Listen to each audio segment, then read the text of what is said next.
Well, when you listen to the words of Genesis today, you have to sympathize with Sarah. The men seem to be making all the decisions and doing what they want to do. And poor old Sarah just has to go along. I doubt that many men today would be as successful as Abraham was in making the decision to go with God's word and pack up everything and take off without at least having a bit of a discussion about whether this was a good idea. But God tells Abraham to pack up and leave everything behind and head for a country. Doesn't even say what country I'm taking you to. He just says, get moving and I'll let you know when you get there. So, like modern day immigrants or maybe refugees, the family with all their possessions, and they were a wealthy family. They had flocks and they had money and they had servants and they had shepherds to look after the flocks. And they packed everything up and they took off.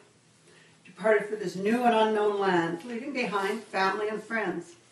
Now, I always have a trouble with the ages in these stories, but it tells us that Abraham was 75 when they took off.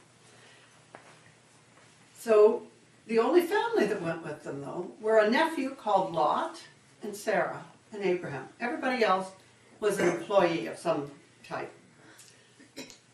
So first, leaving Haran, they travel through Shechem and the Oak of Moreh to Canaan, where God again promises Abraham that he's doing the right thing and he's going to lead him to lands where he gives him children and heirs to carry on. But he keeps moving. He goes through the hill country east of Bethel and builds an altar, and that's not the end. He goes south to the Negev desert, and a famine then forces him on into Egypt. Now this is the part that I have a bit of trouble with. Later on in the Bible, it tells us that Sarah is 10 years younger than her husband. So since he was 75 when they started out, she's got to be at least 65, right?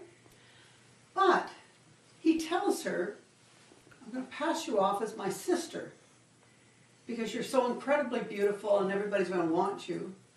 And if you're my sister, then they won't kill me. And she goes along with this. And what happens, she is so incredibly beautiful, so attractive, that the Pharaoh himself takes her for his wife and moves her into the palace. And Abraham seems to go along with this because he's doing business and he's being successful and he's making more money.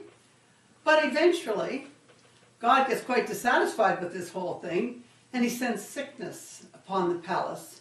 And the Pharaoh investigates why everybody has become sick and discovers that Sarah is really Abraham's wife. And so he's quite annoyed at Abraham and says, why did you put me in this position of sleeping with another man's wife and taking her for mine?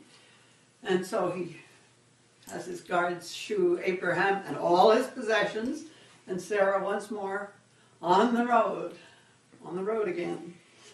And so they're traveling on. And I think of Sarah, through all this, she goes along with the husband.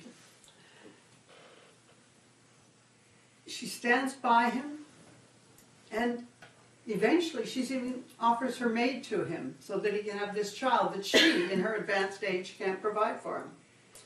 And she has to watch this child for 14 years grow up. And it makes her very unhappy. And that child eventually, with his mother, through Sarah's insistence, is forced into the desert, and only by God's will is she saved, and the babe saved. And that child becomes the foundation for the Muslim religion, for Islam. That's why all three great religions trace their history back to Abraham. But traveling once again on, they eventually get to Bethel. And in Bethel, the two separate, Lot and Abraham, and go their separate ways and form very rich, successful families. And eventually, God does bless Sarah and Abraham with a child, Isaac.